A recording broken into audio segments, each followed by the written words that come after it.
நம்ம பெரம்பலூர்ல முருகன் கோயிலுக்கு அப்படியே ஆப்போசிட்ல லொக்கேட் ஆயிருக்கு. பாவுக்கு தான் வந்திருக்கோம். இங்க என்னெல்லாம் வெஜ் டிஷஸ் அவைலபிளா இருக்குன்னு இந்த வீடியோல நம்ம பார்க்கலாம் வாங்க.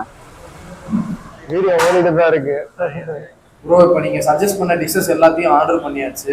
இதை பற்றி ஒரு குட்டி எக்ஸ்பிளனேஷன் நீங்களே கொடுத்துருங்க. இது வந்து பன்னீர் லைன் ஸ்கொயர் பன்னீரை கட் பண்ணி மேலே டைனமைட் சாஸ் வித் சீரியல்ஸ் கொஞ்சம் போட்டு பவுலில் ஸ்டஃப் பண்ணி அந்த சாஃப்டான பெரிய பீஸ் பன்னீர் மேலே அவங்க ஆட் பண்ணுற டாப்பிங்ஸோட சாப்பிட்றதுக்கு டாப் நாட்சாக இருந்தது. இதுதான் ஆயிஸ்டர் மஷ்ரூம்.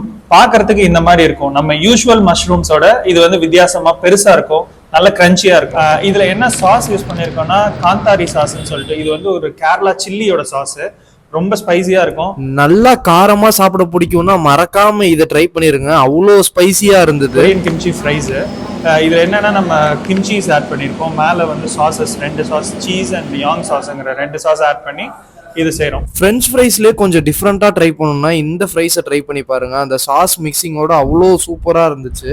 சாக்லேட் லவர்ஸ்க்காகவே ஸ்பெஷலாக ஒரு ட்ரிங்க் இவங்க கிட்ட இருக்கு. என்னன்னு தெரிஞ்சுக்க சாக்லேட்னு கமெண்ட் பண்ணுங்க. இவங்க கிட்ட இன்னும் ஏகப்பட்ட டிஷ்ஷஸ் இருக்கு. எல்லாத்தையும் ட்ரை பண்ணி பாருங்க. ஸ்விக்கி ஜொமேட்டோலையும் அவைலபிளா இருக்கு.